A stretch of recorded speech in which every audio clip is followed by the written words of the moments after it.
Total annihilation. Adolf Hitler's rise and fall in Nazi Germany appears here as a sequence of political moves, violent campaigns, and catastrophic wars that reshaped an entire continent and claimed tens of millions of lives.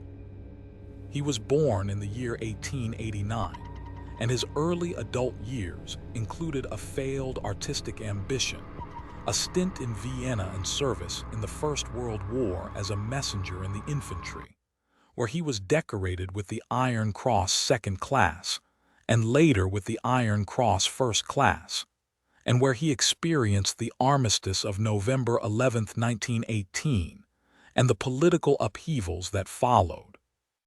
He joined the German Workers' Party, which was later renamed the National Socialist German Workers' Party, and he led the party through public speaking rallies and propaganda that emphasized nationalism, racial theory, and expansionism. The Beer Hall Putsch of November 8 and 9, 1923, ended in failure and arrest, yet his trial in Munich gave him national publicity, and his sentence of 5 years in Landsberg produced the book Mein Kampf, written in the prison cell and reflecting his ideology and plans. The party grew from a fringe group in the mid-1920s, with membership in the low thousands, to a mass movement by the early 1930s, with membership in the hundreds of thousands and millions of votes in national elections. The Reichstag fire of February 27, 1933, and the Reichstag fire decree followed by the Enabling Act of March 23, 1933, allowed the government to bypass parliamentary procedures and consolidate power. By 1934, the Night of Long Knives in late June and early July eliminated internal rivals and secured loyalty within the party and the state. The Nuremberg Laws of 1935 codified racial policy and stripped millions of citizens of civil rights and legal protections. Economic statistics show dramatic shifts, with unemployment figures falling from the millions of jobless during the early 1930s to large decreases by the late 1930s, in part due to public works, military rearmament, and state interventions. Rearmament accelerated after 1933 in violation of the Versailles restrictions and included expansion of the Army, the Navy, and the Air Force, and production of tanks, aircraft, and ships. Foreign policy actions included remilitarization of the Rhineland in March 1936, annexation of Austria in March 1938, and the Munich Agreement in September of the same year that allowed the annexation of the Sudetenland and aimed to avoid war but instead encouraged further demands. Kristallnacht in November 9 and 10, 1938 marked an escalation of state-backed violence against Jewish communities, with synagogues burned, businesses destroyed, and thousands arrested.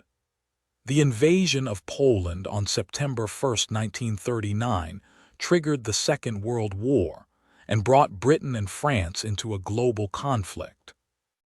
Early military successes between 1939 and 1941 included campaigns in Western Europe, the rapid defeat of France in June 1940, and the Battle of Britain that began in July 1940 and continued into October 1940. The strategic decision to open the Eastern Front with Operation Barbarossa on June 22, 1940, led to the largest theaters of combat in history, with vast troop deployments, industrial mobilization, and civilian suffering on a previously unimaginable scale. The United States entered the war after the attack on Pearl Harbor on December 7, 1941, and American industrial output and troop contributions dramatically altered the balance by 1943 and 1944. Key turning points included the Battle of Stalingrad, which culminated in a Soviet victory in February 1943, after months of siege and attrition, and the Allied invasion of Normandy on June 6, 1944, that opened a Western front of liberation and advance into German-held territory. The Holocaust developed as a systematic program of extermination with death camps networked across occupied Europe, and with estimates of civilian Jewish deaths reaching around 6 million, and with many millions more displaced or murdered among other persecuted groups. By 1944 and 1945, the tide had turned decisively against the regime, with strategic bombing campaigns striking industrial centers, infrastructure, and cities, and with supply lines collapsing in the east and west. Adolf Hitler retreated into underground headquarters and bunkers, and his health and judgment deteriorated amid failed offensives, loss of allies, and internal collapse of governance. The final weeks in April 1945 saw encirclement of Berlin by Soviet forces, and the ultimate suicide of Hitler on April 30, 1945, followed by German unconditional surrender in early May, and the division of the country and city into occupation zones administered by the United States, the Soviet Union, Britain, and France. After the fall, there were major war crimes trials, the most prominent in Nuremberg, where military, political, and industrial leaders faced charges and sentences based on established legal precedents. The human and material costs included devastated cities, tens of millions of military and civilian deaths, massive displacement of populations, and a reshaping of borders, economies, and international institutions, and led to the creation of structures aimed at preventing such destruction in the future. An army of silence descended with a speed that felt supernatural. Joseph Stalin's Great Purge in the Soviet Union marked a chapter of deliberate terror unleashed between 1936 and 1938, and with ripples that lasted far longer than those isolated years, and that reshaped society, politics, and the very language of trust in a state that claimed to be building a new future. The campaign, begun by central organs of power, sought to eliminate perceived enemies within the party, the military, the intelligentsia, and the common population, and it used a legal system turned into an instrument of mass removal and of fear. Arrests, convictions, and executions were carried out through show trials, confessions obtained under duress, and sentencing that often meant immediate death or long-term exile to remote camps. The scale is often described with numbers that vary by source, but credible estimates speak of hundreds of thousands of executions and of millions affected by arrests, and by forced relocations, and by confiscations of property, and by loss of employment and of civil rights. During the worst years of the purge, thousands of party members were expelled from their positions of influence, and hundreds of military officers were shot or imprisoned, including many who had wartime and revolutionary credentials.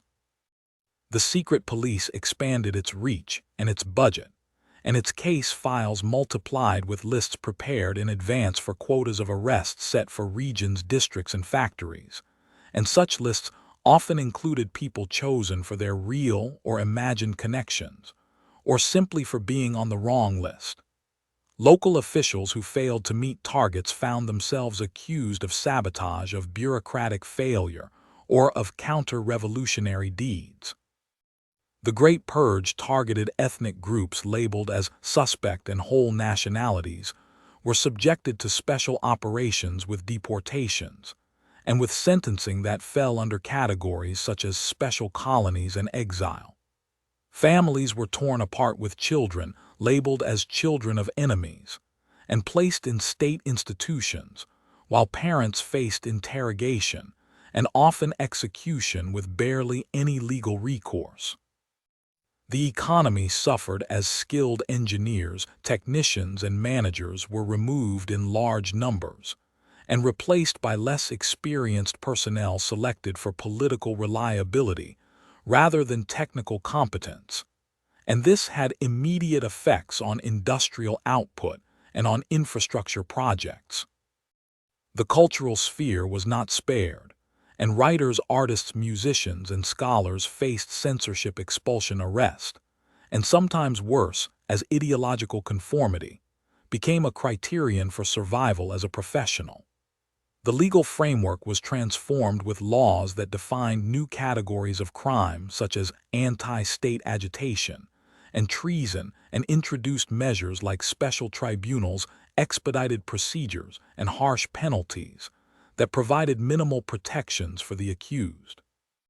Confessions extracted through torture threats or by threats to family members were publicized in carefully managed trials that served both to eliminate opponents and to educate the population about the consequences of deviation.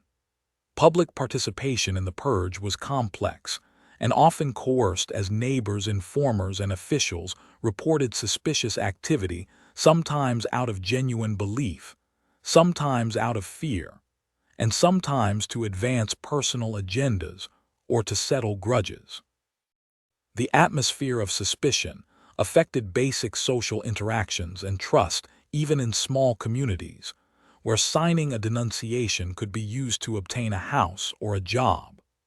The military purge had a distinct impact on preparedness and command continuity, as large fractions of the senior officer corps were removed, and this created gaps that required rapid promotion of junior officers who had limited experience, sometimes leading to problems in operational cohesion. The security services, meanwhile, justified their actions by presenting lists of alleged conspirators and by linking isolated cases into supposed broad conspiracies, sometimes with alleged ties abroad, and such narratives reinforced isolationist policies and harsher external stances. Records from archives that opened decades later increased understanding of the mechanics and of the numbers involved, including internal memos, directives, and orders that show how the apparatus functioned with quotas, cases, and procedural shortcuts. Demographic effects were tangible, with reductions in certain age cohorts and with long-term consequences for families and labor pools, and for the psychological health of survivors. Political life became concentrated around a small core of trusted advisors and around surveillance networks that measured loyalty by compliance and by participation in denunciations and in public displays of contrition. International reactions at the time ranged from silence to cautious criticism, with some governments and commentators reluctant to challenge a state they hoped to influence or to trade with, and others alarmed by the scale of repression and its implications for regional stability. The purge also reshaped memory and historiography, because, for decades, official accounts denied arbitrary arrests and executions and blamed isolated saboteurs or agents of foreign powers. And only when internal documents surfaced did alternative narratives gain ground and allow a fuller accounting of victims and mechanisms. Schools' textbooks and elite discourse adapted and adopted new heroes and new martyrs, and in some cases, rehabilitation processes restored names and cleared records for many of those swept away, often decades after their deaths. The social fabric showed resilience, yet also deep scars, with fear and distrust passed to following generations, and with a politics that emphasized security, centralization, and control, and that placed limits on dissent and on the range of permissible debate for a long time after the most intense phase of repression ended. 10 Million Ghosts March. Mao Zedong Cultural Revolution in China was a political, social, and cultural campaign that began in 1966 and officially ended in 1976, and it reshaped cities, villages, schools, factories, and whole generations. While it did this, It caused rapid upheaval, social chaos, and deep personal tragedies, and the scale can be seen in data and dates, and in millions of people who were mobilized, punished, or displaced in the first months of 1966, tens of thousands of work. Teams and revolutionary committees moved into schools and universities, and within a year as many as 10 million young people answered calls to form Red Guard groups and travel between cities and rural counties to attack what they called the Four Olds: ideas, customs, habits, and culture. And in the first 18 months, rallies and mass meetings often drew crowds in the hundreds of thousands in major urban centers, while in provincial towns and rural districts, squads of students and factory workers staged public denunciations and so-called struggle sessions in which accused officials, intellectuals, teachers, and sometimes their neighbors were forced to confess alleged crimes, often after humiliation and physical assault. And overall, the campaign crossed administrative boundaries, with provincial offices of the party issuing circulars that sent directives to prefectures, counties, and communes, and the central leadership relied on simplified chains of command that encouraged local initiative and competition. And that meant local incidents multiplied rapidly and unpredictably. And because the campaign aimed to transform loyalties, many state institutions saw rapid turnover of personnel. And for example, by the end of 1967, dozens of municipal party committees had been replaced or purged. And throughout the late 1960s, the armed forces, the People's Liberation Army, stepped in to restore order and to take political control in many regions. And by 1969, high-level meetings shifted policy emphasis. And by 1971 and 1972, the central leadership worked to rebuild basic governance capacity, while still using mass mobilization in controlled ways. And the role of the military grew so much that by the early 1970s, there were formal and informal overlaps between military commands and civil administration that affected rationing, transport, and local security operations. And millions of families lived with soldiers stationed nearby or with relatives conscripted into internal security units. And beyond the immediate political purges, the cultural and educational dimensions of the campaign were massive. And by 1968, thousands of schools and colleges were closed or transformed into politicized bodies, and the university student population fell sharply, as classes were suspended for years, and many students were sent to the countryside under rustication programs where urban youth were assigned to work alongside peasants in communes and local farms, and these work assignments often lasted for months or for several years, and the policy produced a lost cohort for formal education. And for example, enrollment in higher education institutions dropped by large percentages during the late 1960s and early 1970s, and industrial production saw similar disruptions as workplace leadership changed, and as production priorities shifted, and in heavy industry, some factories slowed output for months, while in light industry and handicrafts, local workshops were reoriented to produce political banners and pamphlets on a scale that consumed large amounts of paper, cloth, and paint.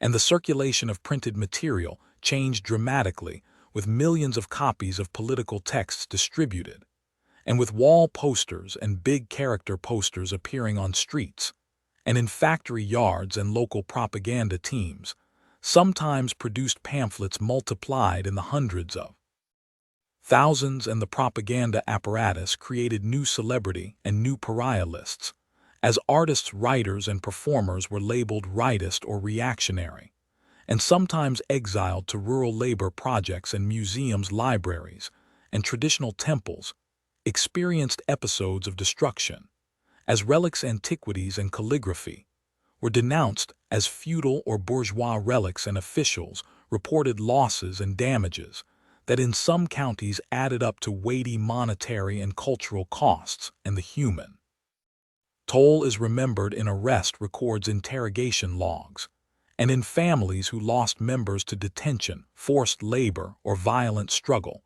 and estimates of deaths directly related to factional fighting detention and extrajudicial killings vary widely, with figures presented by scholars and observers ranging from several 100,000 to 2 million, and with some accounts that include associated famines and social breakdowns that raise the totals much higher, and displacement statistics show millions relocated for work or sent away from homes, and many counties recorded mass migrations during the most intense years, and internal security budgets and prison populations grew, and rehabilitation campaigns in the mid-1970s attempted to reverse some purges, but thousands of criminal records and party sanctions remained, and the economic data from the period shows swings, with periods of negative growth and recovery and incremental policy shifts after 1973.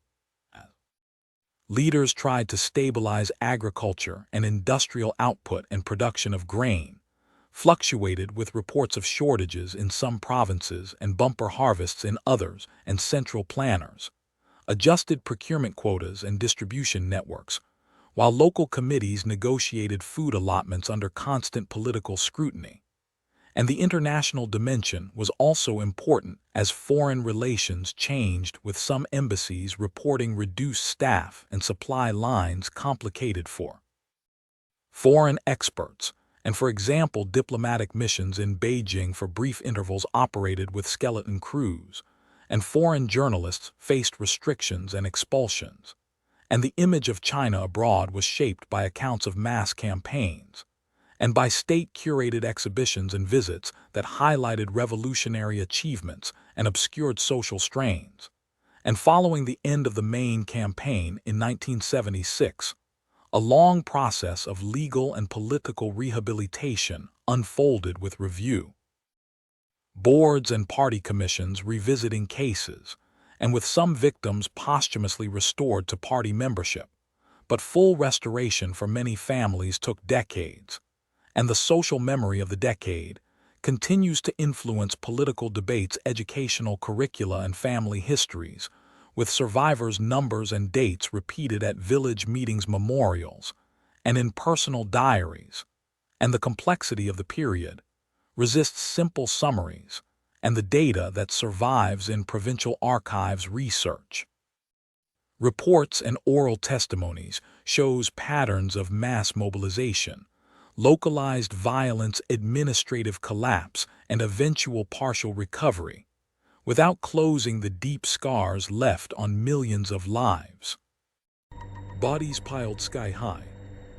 Pol Pot Khmer Rouge regime in Cambodia. The era that began in 1975 unfolded with a radical and violent plan that aimed to remake a country of roughly 7 million to 8 million people into an agrarian utopia that rejected market cities, religion, and conventional family life. When forces swept into the capital on April 17, 1975, the regime ordered an almost immediate evacuation of urban centers and forced relocation of hundreds of thousands, possibly more than 1 million city dwellers, into rural collectives. The leadership declared a year zero and sought to erase prior institutions and social ties. Pol Pot and a small inner circle governed through the organization and through a hierarchy of regional zones and district committees. The official name of the state was Democratic Kampuchea, and power was consolidated by 1976 with a structure that included standing committee zones and security arms that carried out arrests, interrogations, and executions. Security, prisons, and interrogation centers grew in number, with S-21 in Phnom Penh becoming infamous as a place where around 17,000 prisoners were processed, and where only a handful of survivors later came forward to testify. Estimates of deaths during the regime range from 1 million to 3 million people, and these losses came from execution, starvation, forced labor, disease, and exposure. The countryside experienced forced collectivization, and the pushing of rice production quotas that were often unrealistic. Farms and cooperatives were reorganized under armed supervision. The regime canceled money-abolished private property and targeted those labeled as enemies, including intellectuals, teachers, civil servants, religious leaders, and ethnic minorities. The label of enemy could be applied for wearing glasses for speaking a foreign language or for previous service in pre-existing governments. The Khmer Rouge promoted an ideology that mixed nationalist and radical peasant-centered Marxist ideas, and that prized self-sufficiency. Militarization was constant, with estimates of tens of thousands of combatants in the armed forces, supported by a network of local party cadres and informers who reported on neighbors, relatives, and friends. The policy of forced marriages and social control extended to children who were separated from families to be trained in youth camps and indoctrinated into the movement. Health care collapsed under the strain of labor camps and lack of supplies, and many deaths were from untreated disease and malnutrition.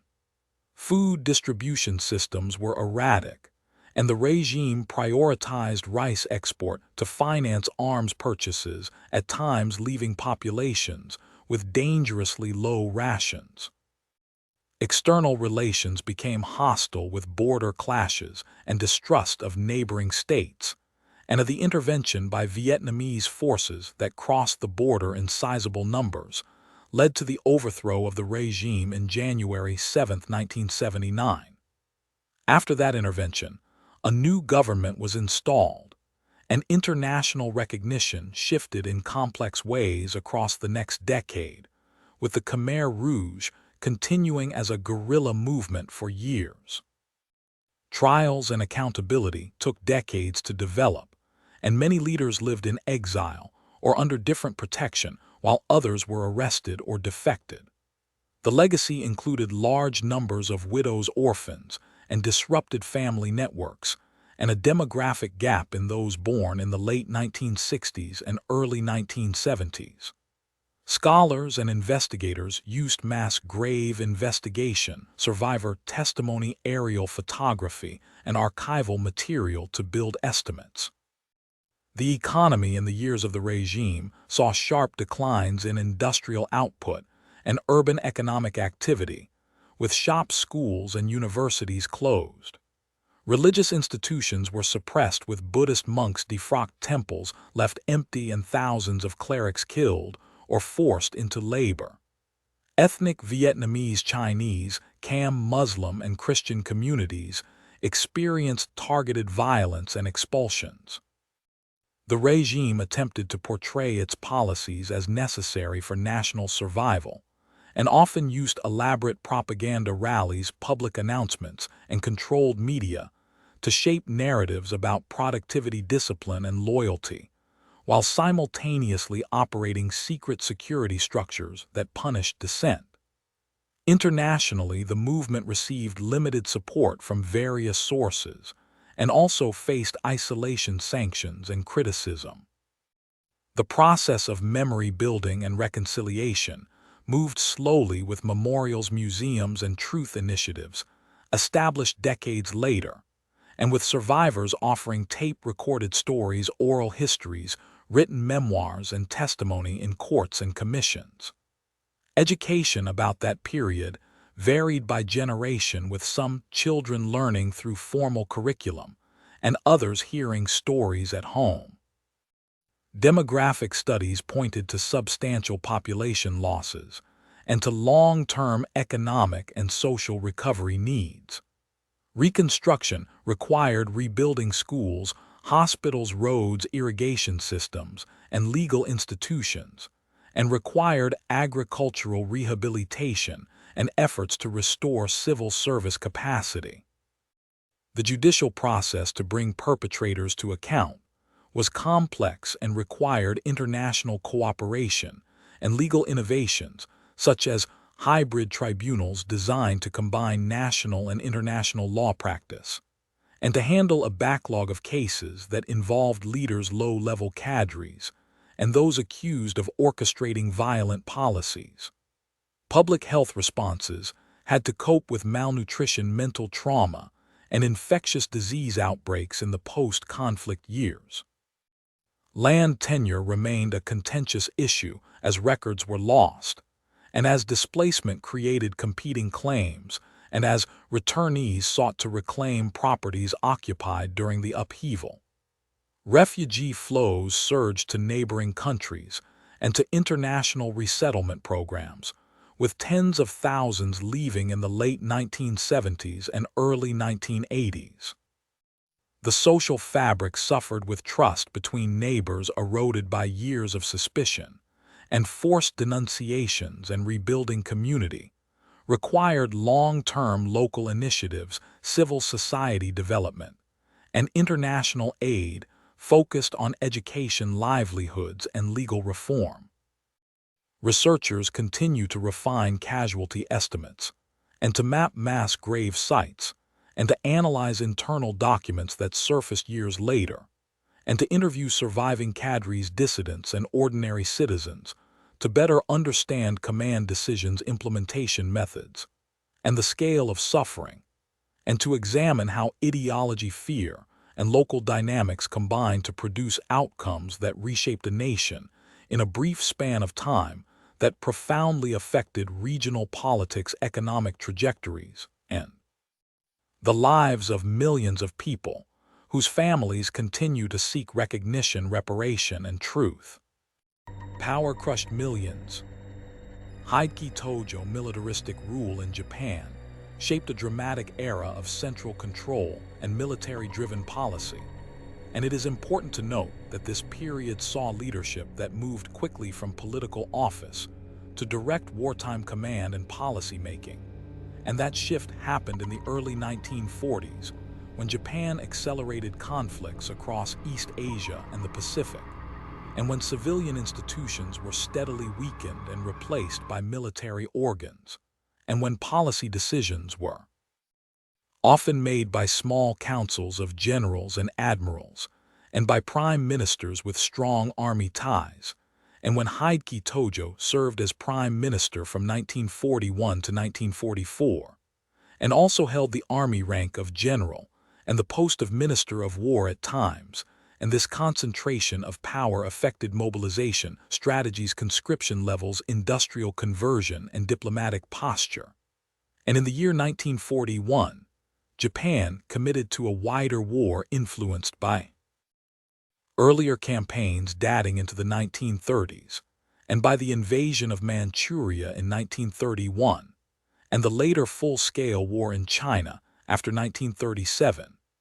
And by the time Japan entered wider conflict, the armed forces, numbered in the low millions and reserves, were drawn from a population of roughly 120 million people on the home islands and colonial territories, and manpower policies expanded conscription ages and service terms, while factories shifted output from civilian goods to military hardware, and much of the industrial base was directed to produce aircraft, ships, artillery, and ammunition, and naval expansion programs in the late 1930s and early 1940s emphasized carrier and cruiser construction, and the need for fuel and raw materials pushed strategy toward securing resource-rich areas in Southeast Asia and the Pacific Islands, and Tojo and his allies believed that rapid and decisive action could secure those resources and create a defensible perimeter, and the strategy relied on surprise rapid advances and fortified island positions, and it assumed that industrial capacity could be sustained despite blockades and increasing Allied aircraft and submarine attacks.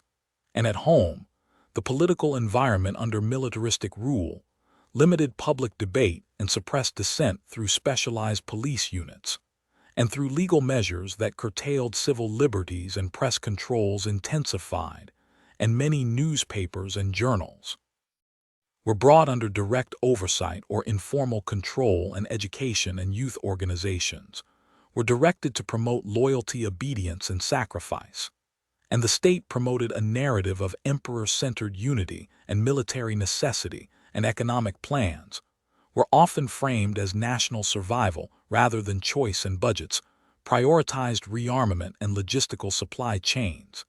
And this reorientation affected ordinary life by rationing food, fuel, and clothing, and by imposing labor requirements. Mines, shipyards, and factories and people in cities faced air raid drills, blackouts, and evacuation programs in later years as Allied bombing campaigns escalated, and the imperial government established offices to coordinate civil defense and emergency services, and to manage population movements and losses from disease and malnutrition and combat, were documented in military records and civilian accounts. And by the later stages of the war, the toll included not only battlefield casualties, but also deaths from hunger and forced labor, and from attacks on urban centers and in colonial territories. Policies of occupation and security included the use of local collaborators and punitive measures, and forced labor programs that moved people across oceans into industrial and mining sites, and prisoners and conscripts faced harsh treatment and high mortality rates, and international law and human rights norms were overwritten by wartime exigency and by racialized ideologies that devalued certain populations and justified harsh policies and territorial ambitions, and planning for governance of conquered areas often assumed long-term control and extraction of resources, and the imperial cabinet and military staffs prepared administrative frameworks to exploit agricultural and mineral outputs, and to manage labor and transport networks, and these plans required coordination of railroads, ports, and shipping, and coordination often broke down under Allied interdiction and under logistic strain, and that strain grew as fuel supplies were cut, and as maritime losses rose, and as Allied industrial output, especially in the United States, outpaced Axis capacity, and reversed territorial gains through island-by-island campaigns that severed supply lines and isolated garrisons, and the military leadership faced choices between holding positions to the last man and conducting strategic withdrawals, and those choices produced costly battles and attrition, and weakened frontline units. And back at the leadership level, policies were debated in councils of war and in secret meetings, and many decisions were driven by a mixture of belief in early victories, limited intelligence about enemy production and resolve, and by ideological commitment to expansion and national destiny. And those factors created a momentum that made diplomatic compromise increasingly difficult, and internal opposition was constrained by security laws, political purges, and by the removal or sidelining of moderates, and the role of senior officers and bureaucrats who supported aggressive plans was decisive in shaping operational timelines and resource allocations. And this period also saw attempts to negotiate peace through third parties and neutral states, and those efforts were sporadic and ultimately unsuccessful because of mistrust, hardline positions, and battlefield realities. And in the aftermath of defeat, responsibility for wartime policies became a subject of accountability, trials, and of social reckoning, and the physical and institutional legacy of militaristic rule included destroyed cities, disrupted industries, and altered demographics, and the long-term effects on national politics included constitutional reforms, demilitarization programs, and a reorientation toward economic reconstruction, and toward new alliances and norms that were designed to prevent recurrence of one-man rule and unchecked military control, and the ripple effects of decisions made. Those pivotal years influenced regional borders, population movements, economic patterns, and legal frameworks for decades to come. Cities vanished overnight. Saddam Hussein's reign of terror in Iraq. From 1979, when he formally took power, until 2003, when his government collapsed, the ruler built a system that combined politics, military intelligence, and oil revenues into a central machine of control. He became president after a bloodless transfer in July of 1979, but already had been the de facto strongman for years. The ruling Ba'ath Party had come to dominate all state institutions with party cells in factories, schools, and government offices. The security apparatus grew fast with multiple agencies such as the intelligence service known as the Mukhabarat, the Special Republican Guard, and paramilitary Popular Army units.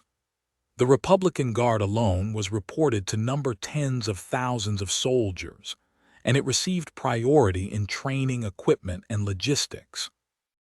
The state budget after the oil boom in 1974 and 1975 rose sharply because oil prices multiplied by a factor that changed national income dramatically. Oil export revenues became the main resource to fund expansive domestic programs and an extensive security network. Land reform and public works projects continued, but the regime also used the budget to reward loyalists with contracts, ministries, and lucrative posts in state-owned companies. Ethnic and sectarian policies targeted Kurds, Shia, and political leftists. In 1980, a campaign in the north, and in certain rural areas led to massive displacement and killings. Estimates by scholars and human rights groups vary from tens of thousands to 100,000 or more victims in the Anfal campaign. The Iran-Iraq War that lasted from 1980 to 1988 cost the country heavy casualties, with military losses estimated in the hundreds of thousands of soldiers, and a similar number of wounded and missing. The war consumed a large share of foreign currency and left infrastructure damaged across the South and in border regions. In August of 1990, the invasion of Kuwait set the stage for the Gulf War of 1991 and led to a major international response. Coalition forces led by the United States conducted air campaigns and a ground operation in early 1991 that liberated Kuwait and destroyed much of the Iraqi military hardware. Sanctions followed and remained in place through the 1990s, restricting imports, including critical medical and industrial items. The sanctions era caused economic contraction, hyperinflation like pressures and declines in public services and living standards for large segments of the population. Political repression included mass arrests, show trials, disappearances, torture, and long prison sentences, often carried out without due process. The legal system was subordinated to security needs, and emergency laws gave wide powers to arrest and to detain. Thousands of political dissidents were executed or disappeared over decades. Saddam Hussein used cult of personality techniques to present himself as national savior, with controlled media glorifying his image in portrait statues and textbooks. Education and cultural policies were reshaped to support regime narratives and to marginalize alternative views. The regime also pursued chemical weapons programs that culminated in attacks using toxic agents against both military adversaries and civilian populations. The chemical attack on the town of Halabja in 1988 resulted in mass civilian casualties and remains a symbol of the regime brutality. The state also invested in conventional military industries and sought missile capabilities that increased regional tensions. Internal purges targeted both rivals within the Ba'ath Party and influential tribal leaders, with many purges witnessed in the early 80s and in the aftermath of uprisings. Following the 1991 uprisings, Kurdish populations in the north and Shia communities in the south rose against the central government and faced severe reprisals. Refugee flows increased, with hundreds of thousands crossing borders into neighboring countries and many internally displaced. The oil sector remained central, with production fluctuating widely due to war sanctions and infrastructure degradation. In times of high oil income, the leadership financed reconstruction and lavish spending for the elite. In times of embargo, shortages of spare parts and fuel hampered not only civilian life, but also military readiness. The security state used systematic surveillance of neighborhoods' checkpoints and a network of informants to detect dissent.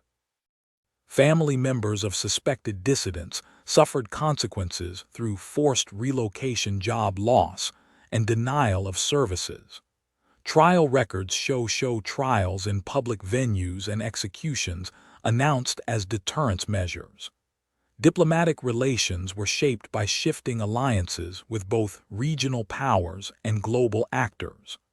Arms purchases came from multiple countries with advanced weaponry obtained in complex procurement deals.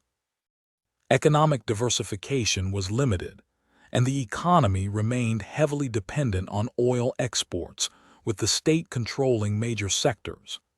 Healthcare indicators fluctuated with periods of investment followed by decline, especially in the 90s. Urban planning projects reshaped capital cities with grand construction projects that contrasted with widespread poverty in other areas. The regime relied on networked patronage to maintain loyalty and to reward military and party elites with land contracts, jobs, and access to scarce imported goods. Intelligence estimates after 2003 documented extensive files on citizens and foreign contacts. The fall of the regime in April of 2003 followed a multinational invasion that rapidly toppled central authority and led to the capture of key leaders through operations that used intelligence tracking and local informants. The post-collapse period saw long-term consequences, including protracted violence, sectarian conflict, insurgent campaigns, and a complex reconstruction process involving billions in pledged assistance and long timelines for institution building. Human costs of decades of repression include demographic distortions, trauma, impaired social trust, and disrupted governance capacity across multiple generations. A palace burned under rockets in silence.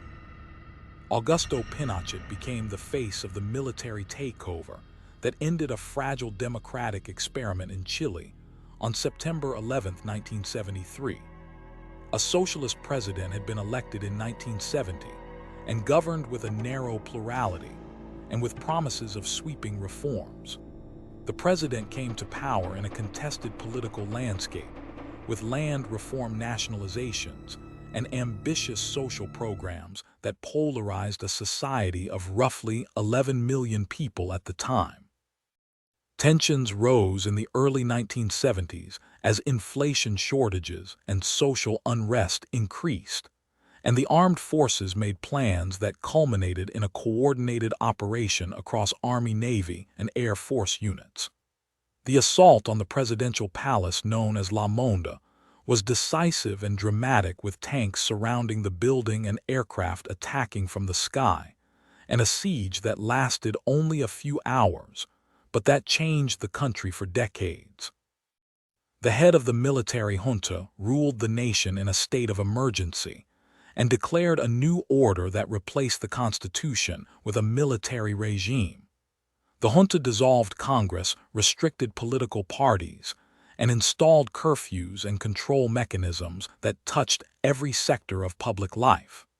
Security services were reorganized into intelligence agencies that operated with broad powers and effective impunity. A network of detention centers, prisons, and secret locations held thousands of suspects and opponents. Human rights organizations and later official commissions documented a scale of violations that shocked observers around the world. Official investigations produced reports that recorded more than 2,000 people killed or disappeared for political reasons, and tens of thousands detained and tortured in the years that followed. Families were affected across regions, and waves of exile transformed communities in Argentina, the United States, Europe, and other parts of the Americas. The regime implemented economic reforms guided by economists often called the Chicago Boys, who advised a program of market-opening privatization, deregulation, and pension reform that reshaped the national economy. State enterprises were sold or reorganized, and trade barriers were reduced. Supporters cite long-term growth and the emergence of exporters and new investment in the 1980s as signs that the changes had structural effects. Critics highlight rising inequality, unemployment in early years, and the social cost of shock policies as evidence of a different human toll. The new rulers also engaged in cross-border operations that linked them to regional repression, known as Operation Condor, where authoritarian governments in the Southern Cone coordinated intelligence and targeted dissidents across borders. The judicial and political consequences extended for decades as survivors' families and human rights groups sought truth and justice through domestic courts, international petitions, and truth commissions established in the post-authoritarian era. A national commission set up after the return to civilian rule compiled testimonies and sought to identify the missing and to recommend reparations. The dictatorship lasted until the transition that followed a national plebiscite in 1988, where voters rejected a further extension of the military leader as head of state, and a timetable for democratic restoration led to presidential elections and a transfer of power in March of 1990. The man who had been the public face of the coup remained influential for years and served as head of the army until 1998, when he left active command and faced an international arrest in London the same year on civil cases alleging responsibility for atrocities. He was flown back to his country after legal standoffs, and then faced trials and investigations that continued into the new century. He died in December of 2006 at the age of 91, while still subject to ongoing legal processes. The legacy of the takeover is visible in political institutions, economic policy, and in cultural memory. Memorials and museums record names, dates, and places, and families mark anniversaries of loss. Debates about amnesty laws, judicial accountability, and constitutional change persisted for decades and shaped electoral politics through the 1990s and into the 21st century. The episode prompted major diplomatic responses and legal innovations in international law and human rights practice as victims and advocates pursued cases at domestic courts, foreign courts, and international human rights bodies. Academic studies analyze the period in terms of military strategy, state building, economic transformation, and the social psychology of repression. The coup and the ensuing rule also influenced civil society responses and the growth of non-governmental organizations focused on human rights, humanitarian aid, and historical memory. Universities and research centers produced thousands of papers, dissertations, books, and public forums that trace timelines, events, chains of command, and policy outcomes. Archive releases and declassified documents added evidence about decision-making, intelligence reports, and links among regional actors. Public opinion surveys over time show generational differences in memory and in attitudes toward the leaders and toward policies carried out under the regime. The legal and political process after the return to democracy included trials for some perpetrators, compensation programs for victims, and legislative debates over reform of security institutions. Economists debate the counterfactual paths for growth and distribution that Chile might have followed absent the violent rupture. Demographers, historians, sociologists, lawyers, and political scientists continue to study the period using oral histories, quantitative datasets, and comparative frameworks, that place the events in the larger context of Cold War geopolitics, domestic politics, and regional patterns of authoritarian rule. The scars of those years shaped electoral coalitions, constitutional arrangements, and public expectations about civil liberties, and the role of the armed forces in politics for generations that followed. Silent cities soaked in blood. Francisco Franco, Spanish Civil War violence. The core of the narrative centers on the rise of a military commander who used sheer force to shape a nation, and whose campaign of violence left a mark measured in mass graves, shattered families, and institutional repression. The conflict began in 1936, when a military uprising led by a group of generals challenged a fragile republic and sparked a civil war that lasted until 1939. The nationalist side, led by the commander, relied on organized units of infantry, cavalry, artillery, and air power, as well as on local militias and foreign volunteers. The nationalist forces received material and logistical support from Allied regimes, including aircraft, tanks, and advisors that changed the scale of violence. Urban centers, rural villages, and key railway hubs saw coordinated operations that included sieges, targeted executions, and house-to-house sweeps. Estimates of the dead vary widely, with some historians citing figures in the range of 100,000 to 400,000 in direct war-related deaths, and many more in the years that followed as reprisals and repression continued. The immediate months after captured cities often produced list-driven arrests, summary trials, and executions carried out by firing squads and makeshift tribunals. Prison networks expanded quickly, with thousands transferred to camps, barracks, and converted buildings, where conditions produced high mortality rates from disease, malnutrition, and lack of medical care. The infrastructure for repression included official police units, military courts, and paramilitary groups that operated with broad authority to detain, interrogate, and eliminate perceived opponents. Intellectuals, trade unionists, local officials, and clergy were all targeted when aligned with the losing side or when suspected of sympathy. Landholding patterns shifted as properties were confiscated, redistributed, or placed under military control, with legal frameworks that stripped many of civil rights and property claims. The social cost included waves of internal displacement and exile, with notable emigration to neighboring countries and to distant continents. Women and children paid a steep price in both direct violence and in the collapse of social services, schools, and hospitals that left cohorts deprived of education and health care for years. The use of bombardment against civilian areas, combined with close-quarter repression, created a dual environment of fear that was intended to break resistance and to force compliance. Control of communication channels and the suppression of newspapers and radio allowed the perpetrators to dictate narratives and to block independent documentation for long periods.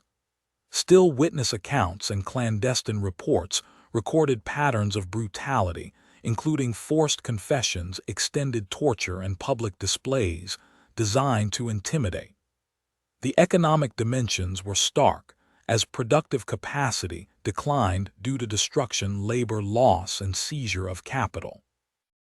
Agricultural output fell and food shortages became common in many regions, with rationing, black markets, and long lines at distribution points. Reconstruction under the regime favored strategic industries and military projects, while civilian needs often remained unmet. International responses ranged from non-intervention policies in some major capitals to humanitarian relief efforts organized by private groups and by networks of exiles. Legal frameworks enacted in the aftermath provided immunity for many participants in the repression, while creating a layered system of surveillance, censorship, and punishment that shaped public life for decades. The military organization established training centers and cadet schools that integrated ideology with operational doctrine, and that produced a security apparatus focused on loyalty and stability.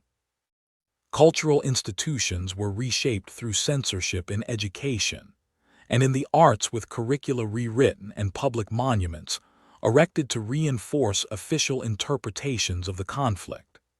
Demographic impacts included population imbalances in certain provinces, sharp declines in birth rates in conflict-affected zones, and long-term migration trends that altered urban growth patterns.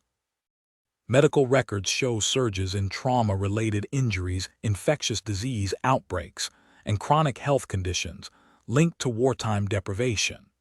Records from hospitals and burial registries reveal spikes in mortality that correspond to offensive operation sieges and post-conflict reprisals. The enforcement of martial law in many places meant legal normalcy was suspended with curfews, arbitrary detentions, legal purges, and special courts that prioritized expediency over due process. Monetary policies and taxation were adjusted to support military expenditure, which in turn placed burdens on households and businesses and reduced investment in public welfare. The psychological cost is difficult to quantify, yet manifests in multi-generational silent stories of missing relatives' secret lists, and in a culture of caution that influenced civic engagement and political discourse for decades. Education campaigns promoted histories that highlighted order, sacrifice, and unity, while minimizing or erasing narratives of victimhood and resistance. The spatial geography of violence can be traced through archives, witness maps, and contemporary studies that identify concentration of atrocities along front lines in provincial capitals and in zones of strategic value such as ports and transport corridors. Statistical reconstructions rely on cross-referencing cemetery records, court archives, and survivor testimonies to approach estimates that remain contested but underscore that the scale of suffering was vast, and that the methods of repression combined military operations, policing, and bureaucratic exclusion to achieve political ends. Torture is routine. Kim Jong-un repression of North Korea is described through layers of policy, practice, and control that affect every aspect of daily life and national structure, and it has been organized into a system that uses fear and reward to maintain power across territory, often compared to a closed fortress state, where information and movement are tightly restricted, and where punishment can be swift and public, and where family ties can be punished for generations, making trust a scarce commodity in households and workplaces, and in the military and in educational institutions.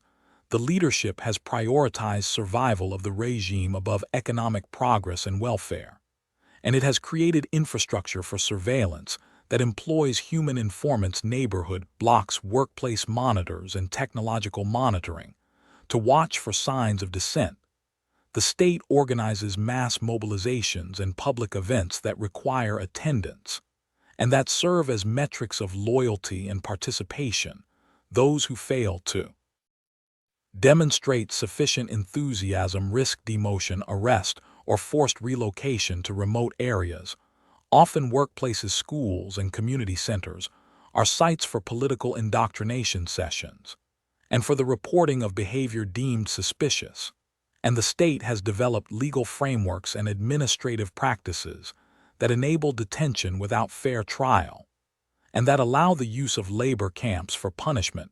The penal system includes detention centers where inmates may face hard labor, limited nutrition, inadequate medical care, and isolation from family and outside oversight. The economy, while managed centrally, allows local managers to mete out extra obligations and taxes that function as both revenue and control mechanisms, and these economic demands can push households into food insecurity, making survival dependent on loyalty networks to officials, and to party representatives, the military and security apparatus receive priority access to food supplies, housing, and medical services, and this allocation reinforces allegiance among key institutions and personnel. The state cult around the leader is propagated through textbook statues, portraits, national holidays, and mandatory rituals at workplaces and schools. And this system makes public displays of reverence integral to citizenship. Those who fail to perform rituals or who express skepticism may be viewed as threats to national unity and solidarity, and may suffer consequences that extend to relatives and associates. The border controls are extraordinarily strict, with severe penalties for attempted escape, and those who succeed in fleeing often report harsh reprisals against remaining family members. And the use of collective responsibility as a tool for deterrence, diplomatic negotiations, and sanctions externally influence resource flows, and domestic policy decisions and international pressure can affect availability of goods and humanitarian aid. But the regime often channels scarce resources into priority projects such as military programs, energy infrastructure, and elite housing projects to maintain internal stability. The information environment is highly controlled, with state media dominating broadcast, print, and online outlets, domestic internet access strictly limited, and foreign media consumption criminalized, and penalties for listening to external broadcasts include imprisonment and loss of privileges. Educational curricula are used to inculcate political narratives and to train new cadres who will staff the party and government institutions. And these curricula can emphasize ideological purity, physical endurance, and loyalty above critical inquiry. The population experiences chronic shortages of medicine and chronic malnutrition in some regions, with public health responses constrained by limited supplies, weak logistics, and restricted access for international aid workers. And this contributes to higher vulnerability for outbreaks and to lower life expectancy among certain demographics.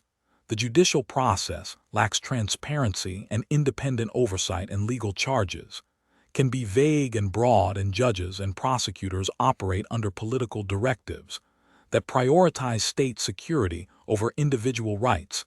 Economic reforms in some periods have introduced market activities and small-scale entrepreneurship in controlled contexts, but these spaces remain subject to surveillance, taxation, and sudden closure when authorities perceive risk of political challenges.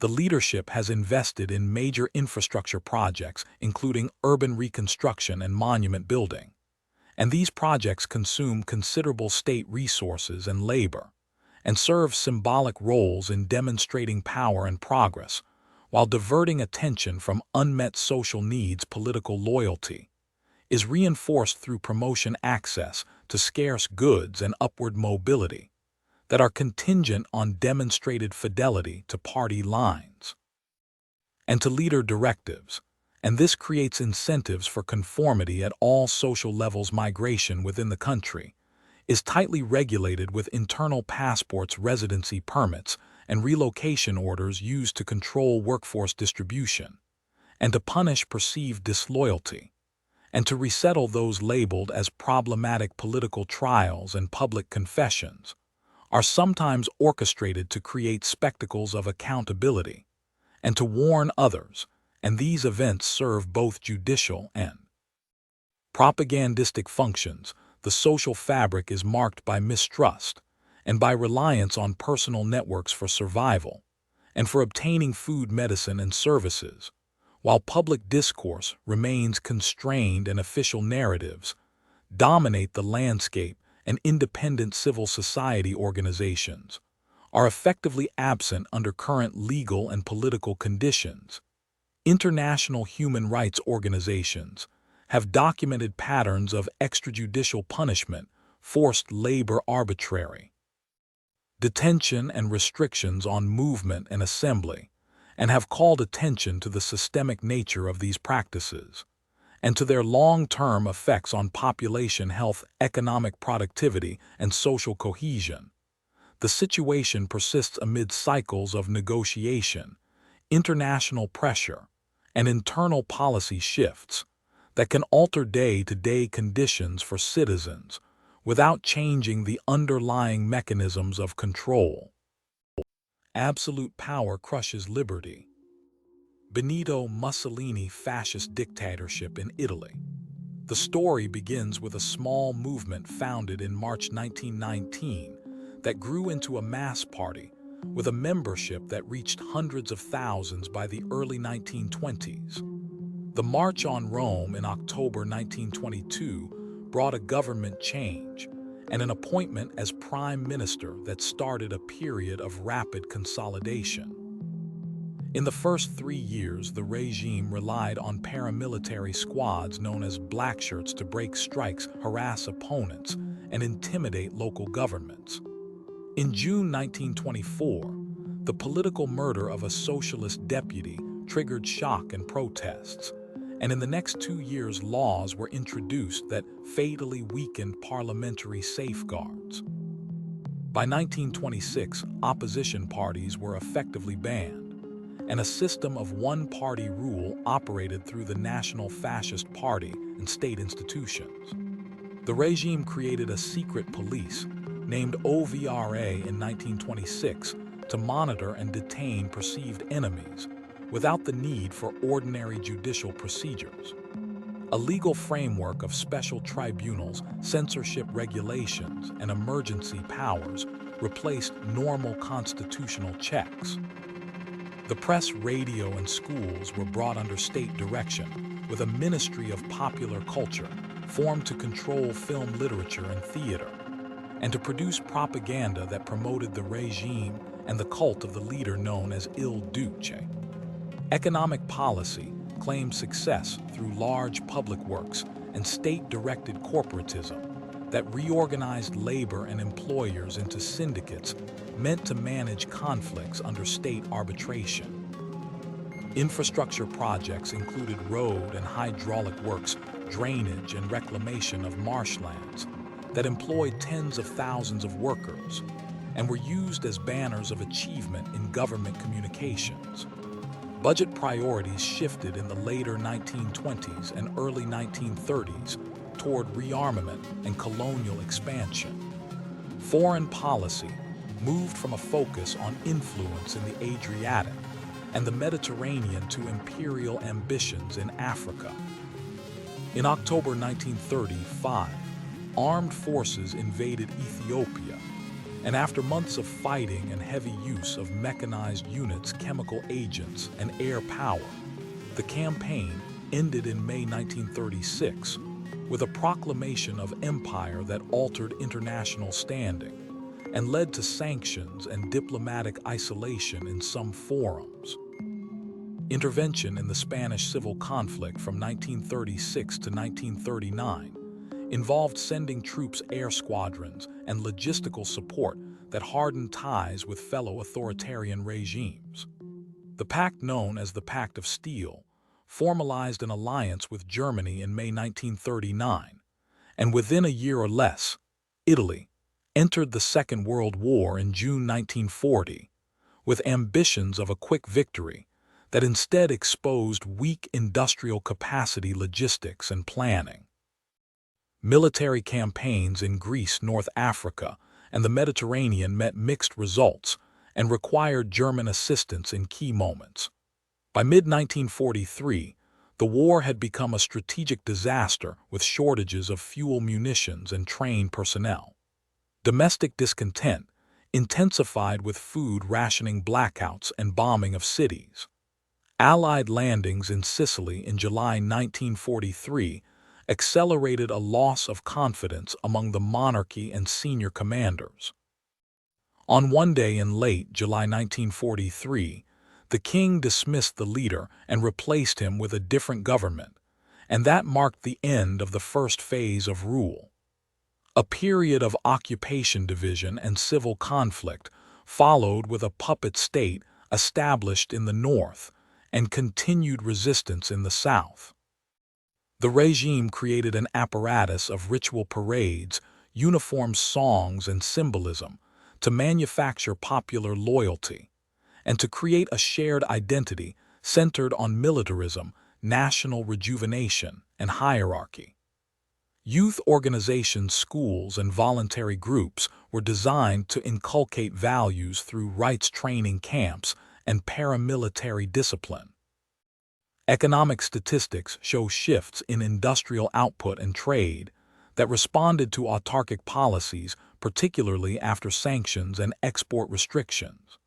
State intervention in credit taxation and corporate arrangements sought to direct investment into strategic sectors such as steel, shipbuilding, and armaments.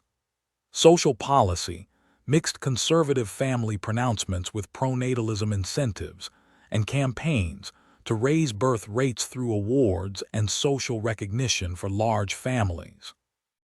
Labor was controlled through syndical structures, and the independent trade union movement was dismantled. Repression targeted socialists, communists, trade unionists, and liberals, while conservative elites often found accommodation within the new order. The regime cultivated modern technology in film, radio, and architecture to project modernity while simultaneously imposing strict social control. Important agreements with the Catholic Church were reached in 1929, resolving a long-running conflict over temporal power and creating new institutional relations that included financial settlements and recognition that adjusted the role of religion in public life. The police, courts, educational system, and military were reshaped with promotions, purges, and new codes of loyalty. Leadership style combined bureaucratic centralization, personal charisma, spectacle, and ritualized decision, making with a network of loyalists placed in key ministries, local administrations, corporations, and cultural institutions. The combination of legal changes, administrative reforms, political violence, mass mobilization, and foreign adventurism produced a regime that lasted in its core form for about 2 decades, with a trajectory that moved from bold claims of modernization and stability to militarized expansion and eventual collapse amid a global war that overwhelmed national capacities.